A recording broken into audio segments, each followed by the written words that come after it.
سورہ نوح مکی ہے، ہجرت سے پہلے اس کا نزول ہوا۔ قرآن پاک کی ترتیب کے لحاظ سے بھی اور نزول کے اعتبار سے بھی دونوں صورتوں میں اس کا نمبر 71 ہے۔ اس میں 28 آیتیں اور 2 رکوع ہیں۔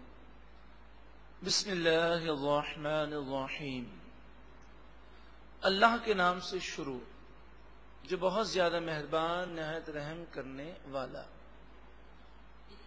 انا ارسلنا نوحا الی قومہ، بے شک ہم نے حضرت نوح علیہ السلام کو ان کی قوم کی طرف بھیجا۔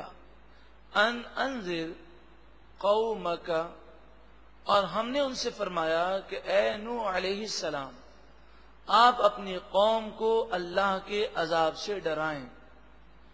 من قبل ان یأتیہم عذاب علیم، اس سے پہلے کہ ان کے پاس دردناک عذاب آ جائے۔ قال یا قومی، حضرت نوح علیہ السلام نے فرمایا اے میری قوم، انی لکم نذیر مبین، بے شک میں تمہارے لیے کھلا ڈر سنانے والا ہوں۔ ان اعبدوا اللہ، میں تمہیں یہ بتاتا ہوں کہ تم صرف اللہ کی عبادت کرو۔ واتقوہ، اور تم اللہ سے ڈرو۔ وَأَطِیعُونِ، اور تم میری فرما برداری کرو۔ یغفر لکم من ذنوبکم، اللہ تمہارے گناہوں کو بخش دے گا۔ وَيُؤَخِّرْكُمْ إِلَىٰ أَجَلٍ مُّسَمًّى، اور اللہ تعالیٰ تمہیں ایک مقررہ وقت تک مہلت دے گا۔ اگر تم گناہوں سے سچی پکی توبہ کر لو گے تو جتنی زندگی باقی ہے اس زندگی کے پیریڈ میں تمہیں سکون، چین، اطمینان مل جائے گا، حقیقی دنیا کی لذت تم پاؤ گے توبہ کی برکت سے۔ ان اجل اللہ اذا جاء لا یؤخر، اب تم توبہ کرو یا نہ کرو ایک نہ ایک دن دنیا سے جانا ہے۔ بے شک اللہ رب العالمین کی طرف سے مقررہ وقت اذا جاء، جب آ جاتا ہے، لا یؤخر، تو پھر تاخیر نہیں کی جاتی، مہلت نہیں دی جاتی۔ لو کنتم تعلمون، کاش کہ تم جانتے اور موت سے پہلے موت کی تیاری کرتے۔ قال ربی، 950 سال تک سمجھاتے رہے، اور کس محنت سے آپ نے تبلیغ دین فرمائی اس کا ذکر ہے۔ قربان جائیے حضرت نوح علیہ السلام کے انداز تبلیغ پر۔ ہم تو 950 سال تو دور کی بات ہے، 9 مرتبہ بھی کسی کو سمجھا نہیں سکتے، اس قدر ہم جلد باز ہیں۔ لیکن وہ اللہ کے نیک بندے انبیاء، وہ یہ خیال کرتے تھے کہ ہم جتنی دفعہ بھی سمجھائیں گے اللہ تعالی راضی ہوگا، ہمارے درجات بلند ہوں گے۔ سامنے والا اگر انکار کرتا ہے تو کوئی بات نہیں، ہمیں تو ثواب مل رہا ہے۔ اور دوسری بات، ان کے ذہنوں میں یہ بات بھی ہوتی کہ جب انسان تبلیغ کرتا ہے تو دوسرے انسان کے دل پر کچھ لمحات ایسے گزرتے ہیں کہ اس لمحات میں اسے اگر کوئی نصیحت کرے تو فوراً وہ قبول کر لیتا ہے۔ اس لیے وہ تبلیغ دین فرماتے رہتے کہ ہو سکتا ہے اس لمحے میں وہ نصیحت ہو جائے۔ قال، عرض کی ربی، اے میرے رب، انی دعوت قومی لیلا و نہارا، بے شک میں نے اپنی قوم کو رات اور دن اسلام کی دعوت دی۔ فلم یزدہم دعائی الا فرارا، مگر میری دعوت دینے سے ان کی نفرت میں اضافہ ہوا۔ جتنی دفعہ میں نے دعوت دی یہ دین اسلام سے اور زیادہ نفرت کرنے لگے۔ وَإِنِّي كُلَّمَا دَعَوْتُهُمْ لِتَغْفِرَ لَهُمْ، اور بے شک جب کبھی میں نے انہیں اسلام کی دعوت دی تاکہ یہ اسلام لائیں اور اے پروردگار تو ان کی بخشش فرما دے۔ تو جب بھی اسلام کی میں نے دعوت دی، جعلوا اصابعهم فی آذانہم، تو انہوں نے اپنے کانوں میں اپنی انگلیاں ڈال لیں۔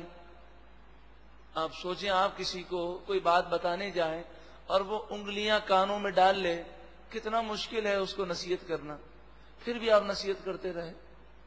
وَاسْتَغْشَوْا ثِيَابَهُمْ، اور اپنے کپڑوں سے اپنے منہوں کو انہوں نے ڈھانپ لیا۔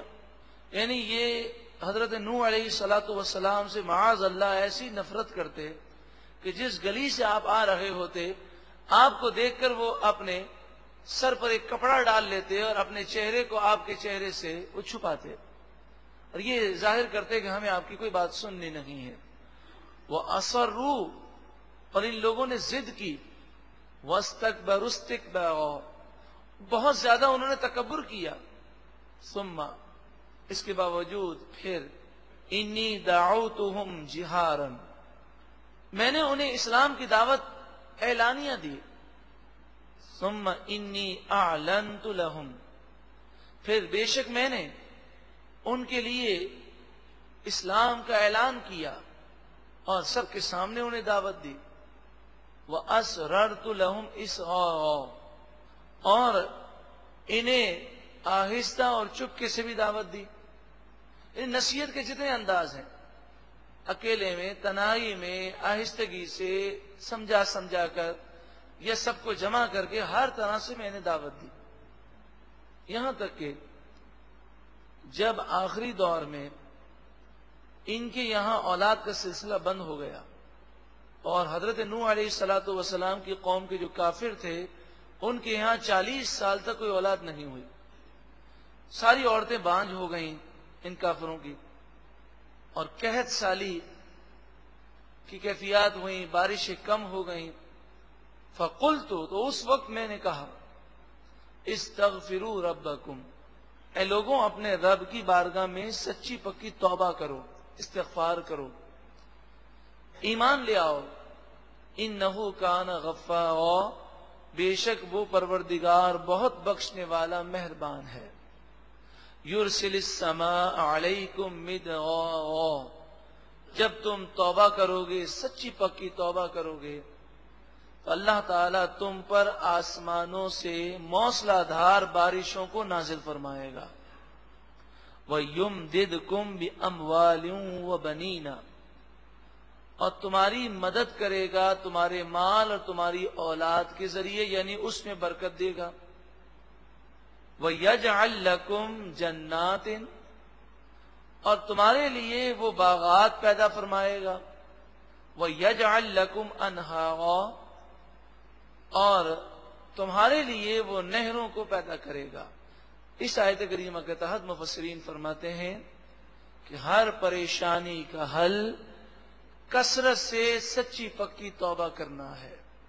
جو دن بھر میں سچی پکی توبہ بار بار کرے اور وہ استغفر اللہ 700 مرتبہ پڑھے، ایک دن میں 700 مرتبہ، استغفر اللہ ربی من کل ذنب واتوب الیہ، اتنا پڑھے تو سبحان اللہ بہت اچھی چیز ہے، ورنہ کم از کم استغفر اللہ۔ مگر یہ صرف زبانی استغفر اللہ نہ ہو، پہلے اپنے گناہوں سے سچی پکی توبہ کرے اور عزم کرے کہ اب میں گناہ کبھی نہیں کروں گا، اور دن میں 700 مرتبہ استغفر اللہ پڑھے۔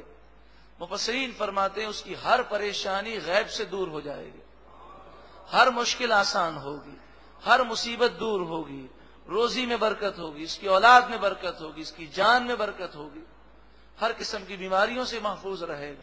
یہاں تک کہ بعض مفسرین نے فرمایا کہ بزرگان دین کے پاس کبھی بھی کوئی پریشان حال آتا تو آپ کہتے کہ سچی پکی توبہ کرو اور بار بار کرو، یہی ہر پریشانی کا حل ہے۔